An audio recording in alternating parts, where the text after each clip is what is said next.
بلکہ فرمایا حضور نبی رحمت صلی اللہ علیہ وسلم نے وَإِنِّي وَاللَّهِ مَا أَخَافُ عَلَيْكُمْ أَن تُشْرِكُوا بَعْدِي، فرمایا اللہ کی قسم کہ میں اس بات سے نہیں ڈرتا کہ میرے بعد تم شرک کرو۔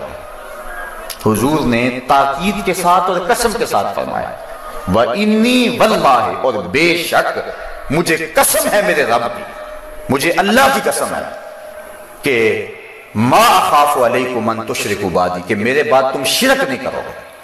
یہ مولوی کا دماغ خراب ہو گیا کہ امت کو مشرک بنا رہا ہے۔ سوچیں، یہ بخاری شریف کتاب الرقاق کی روایت ہے، اس کو بار بار پڑھیں، امت کو مشرک نہ بنائیں اور شرک و کفر کے لوٹے بھر بھر کے امت پہ نہ ماریں، یہ ظلم نہ کریں امت پہ۔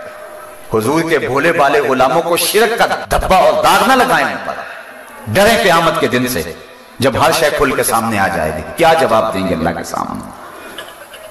اگر کوئی مزار پہ چلا جاتا ہے تو حضور احد کے شہیدوں کے مزارات پہ نہیں جایا کرتے تھے؟ حضور نے وہاں منبر بچوا کے باز نہیں کیے ہیں؟ عجیب سی کہانی ہے۔ امت کے اوپر شرک کا الزام نہ لگاؤ، امت مشرک نہیں ہو سکتی، اور یہ میں نہیں کہہ رہا، یہ آمنہ کا لال فرما رہا ہے، اور حضور اس کو تاکید کے ساتھ فرما رہے ہیں کیونکہ حضور کو علم تھا کہ میری بھولی بالی امت کو لوگ مشرک کہیں گے۔ تو حضور نے فرمایا وَإِنِّي وَاللَّهِ مَا أَخَافُ عَلَيْكُمْ أَن تُشْرِكُوا بَعْدِي، فرمایا مجھے قسم ہے اس رب کی، اللہ اکبر، مجھے قسم ہے اللہ کی، میرے بعد تم شرک نہیں کرو گے، مشرک نہیں ہو۔ اب آج اس شرک نے کیا شکل بدلی ہے؟ آج کوئی فرعون نہیں ہے، آج کوئی نمرود نہیں ہے، لیکن جمہوریت جو اس دور کی نیلم پری ہے، پوری دنیا کی محبوبہ، معلوم ہوتا ہے کہ اس سے زیادہ بہتر تو کوئی نظام ہے ہی نہیں۔ اس کا اصل اصول کیا ہے؟ ساورنٹی آف دی پیپل، حاکمیت انسانوں کے ہاتھ میں۔ یہ اس دور کا سب سے بڑا شرک ہے۔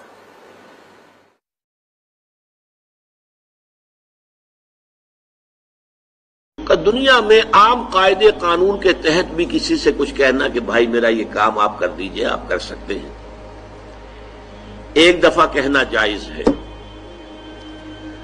دوسری مرتبہ یاد دلا دینا کہ شاید بھول گئے، وہ بھی جائز ہے، تیسری مرتبہ کہنا شرک ہو جائے گا۔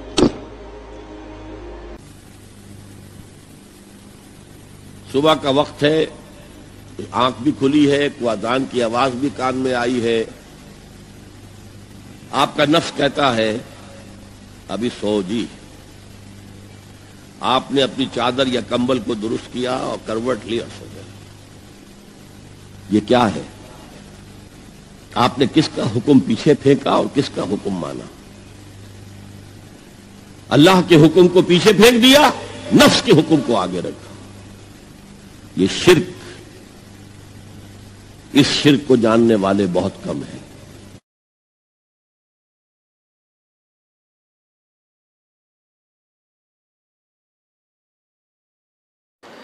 لیکن یہ ہے معاملہ سارا جو اسباب عادیہ کے تحت، اس سے ماورا آپ کسی کو نہیں پکار سکتے۔ میں معذرت کے ساتھ عرض کروں گا اگر کسی کے جذبات کو ٹھیس پہنچے، آپ شیخ عبد القادر جیلانی رحمۃ اللہ علیہ کو نہیں پکار سکتے، محمد رسول اللہ کو نہیں پکار سکتے، اور واقعہ یہ ہے کہ محمد رسول اللہ کو تو پکارا بھی نہیں جاتا، پکارتے لوگ ہیں زیادہ حضرت علی کو، یا علی مدد۔ شرک، شرک، لا تدعو مع اللہ احدا، اللہ کے سوا پکارنا کسی کو نہیں ہے، دعا کسی سے نہیں ہے، استغاثہ کسی کا نہیں ہے، استعانت کسی سے نہیں ہے، استمداد کسی سے نہیں ہے، استنصار کسی سے نہیں ہے سوائے اللہ کے۔ سورہ یوسف میں فرمایا گیا، آیت نمبر 106 ہے، وما یؤمن اکثرهم باللہ الا وهم مشرکون، جو لوگ اللہ کے ماننے والے ہیں، اللہ پر ایمان رکھتے ہیں، ان کی عظیم اکثریت بھی مشرکین پر مشتمل ہے۔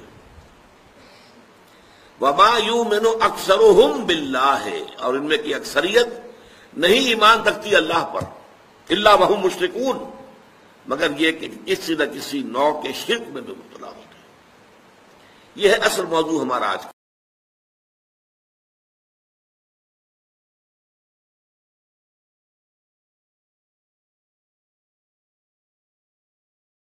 عید میلاد النبی ایک نئی عید ہو گئی ہے، کیا اس کا حکم دیا محمد رسول اللہ نے؟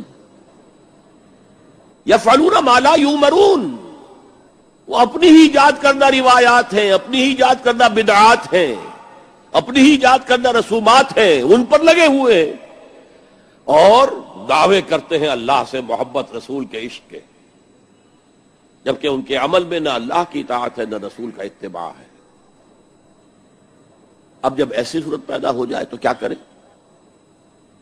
فمن جاہدہم بیدہ فہو مومن، تو جو مسلمان بھی ان کے خلاف جہاد کرے گا اپنے ہاتھ سے، اپنی طاقت سے، وہ مومن ہوگا۔ ومن جاہدہ بلسانہ فہو مومن، اور جو ان کے خلاف جہاد کرے گا اپنی زبان سے وہ بھی مومن ہوگا۔ وہی 3 درجے۔ ومن جاہدہم بقلبہ فہو مومن، دل سے نفرت رکھ کر جو جہاد کرے گا بالقلب وہ بھی مومن ہوگا۔ فما وراء ذلک من الایمان حبۃ خردل، اس کے بعد تو ایمان رائی کے دانے کے برابر بھی نہیں ہے۔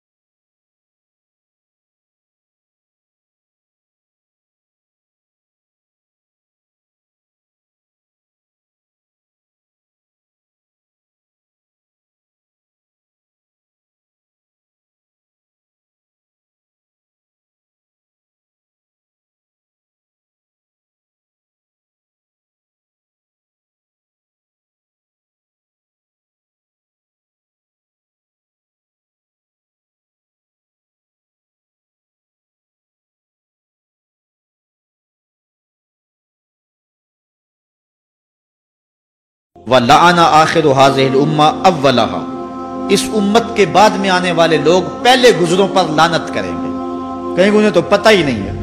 پاکستان کے اندر باقاعدہ آرٹیکل چھپے اخبارات میں کہ محمد بن قاسم جو ہے وہ ڈاکو تھا، سلطان محمود غزنوی لٹیرا تھا، یہ مضامین شائع ہوئے۔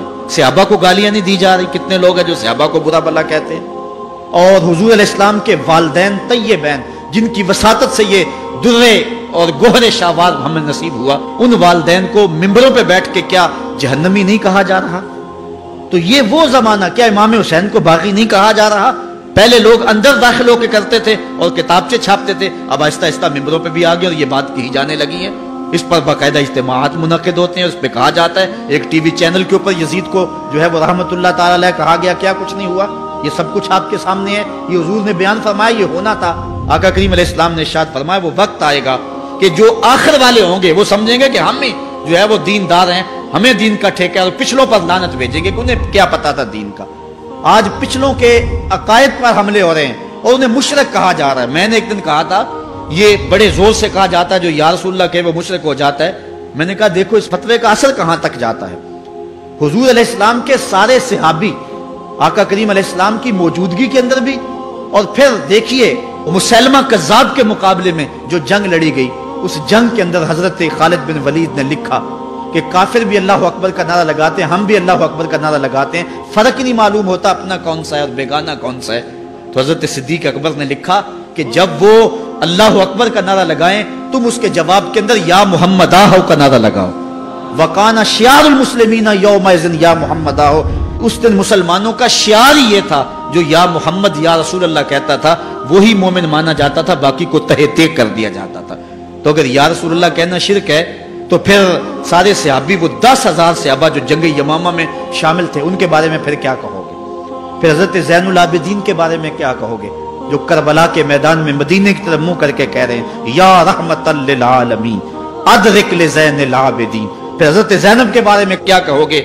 یا محمد آہو یا محمد آہو ھذا حسین مزمل بالدماء، جو کربلا میں کھڑا ہو کے کہہ رہی ہیں اے میرے نانا حضور، اے محمد عربی، آپ کے حسین کو دیکھو خون میں نہا گیا ہوا ہے۔ تو پھر کیا یہ فتویٰ تمہارا کہاں تک پہنچے گا؟ نہ صحابہ بچیں گے، نہ اہل بیت بچیں گے، اور نہ اولیاء امت بچیں گے، جنہوں نے کہا تھا یا رسول اللہ انظر حالنا، یا حبیب اللہ اسما قالنا، تو یہ قیامت کی نشانیاں ہیں کہ اگلے جو ہیں وہ پچھلوں پر لعنتیں بھیجیں گے، ان کو برا بلا کہیں گے، صحابہ کو گالیاں، اہل بیت کو گالیاں، نواسب میں کیا کچھ نہیں کیا ہے، اور آج بھی جو دنیا کے اوپر ناسبی ہیں وہ اہل بیت کے بارے میں کیا کیا زبان استعمال نہیں کرتے، حضور کے والدین کے بارے کیا کچھ نہیں کہا جاتا۔